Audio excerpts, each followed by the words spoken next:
fact that they came through for us the other night was a big plus for all of us because those were the two guys that were the difference in the game. What's key for those two playing off of each other? Defense, because of our defensive package, that they both can get into ball screens, and we sometimes we'll switch 1 through 5. Normally we'll go 1 through 4, but if one of them's at the 4, which would probably be Tobey, he would be in more switching than he's normally used to. But he did a good job the other night, and he's gotten better with it. And so the better all of our post guys get where we can switch, it helps us. What did you like about what Tobey gave you on the offensive end? His positioning. I thought he worked hard to get his space, and he's getting better. And he's a guy that he plays with force, and he works hard to try to get his space for the most part. And we need that, whether it's he, Jonas, or whoever's in the game there. We need a post presence. How do you feel your rebounding has improved from the last time you played A&M? It's got to get better. I mean, you're talking about a team that, again, there's none better really, and it's not just a matter of blocking out. You've got to be able to go finish the play and go get it. So I think anybody that plays against some of the best teams know that rebounding is a major part of it, and we've got to continue to get better there. I mean, I don't think we're where we want to be, and certainly what we need to be, but we need to be there tomorrow. I don't think A&M's won since they played y'all. Just from watching the tape, what's gone wrong for them? I know one thing, they've played hard. You go back and look at the Alabama game where Alabama, I think, made 18 threes. Their effort was phenomenal. I think they, 20-some offensive rebounds, and but they're, Buzz's team's going to play hard. They're going to go at it, and I think if you talk to coaches in general, when you're not making shots, it's difficult. When you are, it gives you a little bit more room for error. But I can only tell you they continue to play hard and aggressive and do what they do. But our league has a lot to do with it, and the fact that we all know each other so well, and games are going to be decided by a couple of possessions here or there. You talked about this group losing their poise at times and playing one-on-one. Is that something that can be corrected? Yeah, oh yeah. Well, I think it is if you can look at yourself and be real with yourself and know that. And poise it can work a couple different ways. I mean, when things aren't going well as a team, and each player thinks, well, I got to go make something happen. That's losing your poise as a team, and not trusting your teammates and trusting what we've done and what we do to get us to this point.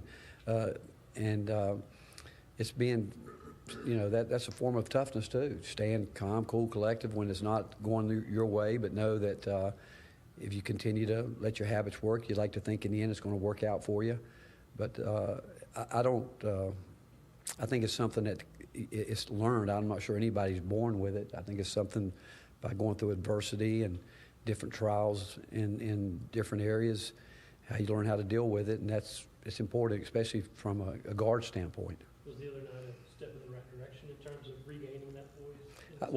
Well, I thought I do think that when we went big and that group, we were down when we put that group in, and we had a group out there, and again, defensively we were solid, but just the fact that those guys were able to come in and play the way they did, I think just shows the versatility that we can play with our team. And I mean, we could end up putting Josiah back on the perimeter where he played a lot, so we can get even bigger if we want to. And but it's a matter of still we've got to continue to improve defensively and with everything we're doing on that end. What does it say about Dalton? I think he missed his first 6 shots and then was able to put that in the rear view and make 6 of his final 8. Well, again, that's what I think good offensive players do. There's going to be nights you make them, nights you don't. But all we've told him is that he can score a lot of different ways. He doesn't have to be making threes. He can get out and run. He can get to the offensive boards. He can play in the mid-range, and we do a lot to try to get him the ball where we think he's effective, where I think he wants the ball. But he can, score at many different levels. But the fact is, I do think he's a guy that has that mindset. I think Jordan Gainey's got that mindset. I think Zakai Ziegler's got that mindset. They think the next one's going to go in, and they're not afraid to keep shooting it. Coach, I think Jonas played all 20 minutes in the second half the other night. Just how much has he grown being able to do that kind of game for you guys? Well, he has. I think his cardio toughness has gotten, it's night and day from where it was a year ago, and especially when he's being game planned for and teams are really trying to be physical with him. but he impacts the game. His length is major for us around the rim, but he's got so much more growth, room for growth, and we're hoping that he'll keep pushing the way he is right now to get there. All the hype surrounding the game, it's a sold-out checker game. It's important in SEC play to keep the main thing. What are you kind of looking for your team to get into the win column? Effort. I mean, and do what we talk about. We all have a game plan. Within that game plan, you have to be willing to be able to make adjustments when you have to make, knowing too that we're playing against a team that beat us in pretty much any way that you would want to beat somebody. They did it, and but it's about our focus. And again, I know we've got great respect for A&M and the job that Buzz does with his teams, but and they're going to come in here. I mean, it's every game for everybody. It's a huge game for everybody. I don't care if the arena's checkered or not. It's the fact is it's going to be decided between the lines. How much did that leg injury set JP back, and do you feel like he's able to point where he can help y'all again? Well, again, he's starting to work his way back in, and it's at the right time because we need him. Because I mean, you guys watched the other night. You go into games with different thoughts, and as the game goes on, then you adjust while you're in the game, and he's a guy that we think can score the ball for us, and he's had moments where he's played well. We need him to be ready when his number's called. How have you seen Cade develop, and what do you want to see from him? Who? Cade Phillips. Cade, again, I have no problems putting him in the game. I don't. As a coaching staff, we know he's going to play hard, and he's going to do what we need him to do. And I think he knows now exactly what we need from him, and I think he's willing to do that. Just a fun question about the managers. Not everybody sees what they do, but what do the managers mean to you? Well, they're such a huge part of our program. I mean, not only are they respected by everyone here, but our players have a great deal of respect for them in the way they treat them. They know they're there to help them. They're not going to take advantage of that.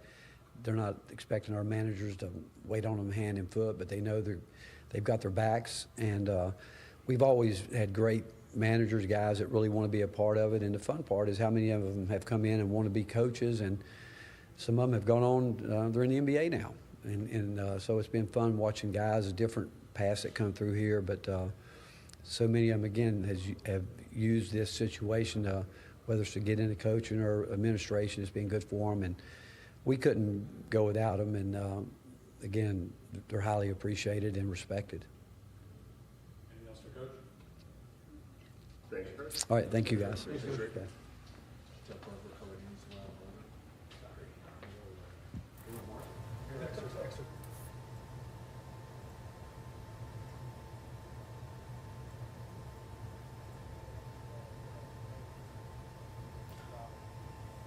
All right, you just heard from head coach Rick Barnes on how number 5 ranked Tennessee is getting set to take on Texas A&M, coming back to Food City Center. That game will be tomorrow, February 24th at 8 p.m. Doors open at 6:30. Once again, something important to note is this game is the annual checker game, so make sure you're wearing the right color when you show up at the game. To do that, check out our story at the WVLT News app. In there will be a link that will tell you everything that you need to know about the game and what to wear. The Vols are now 20-6 overall on the season and 10-3 in SEC play after a solid all-around team win against Mizzou, 72-67.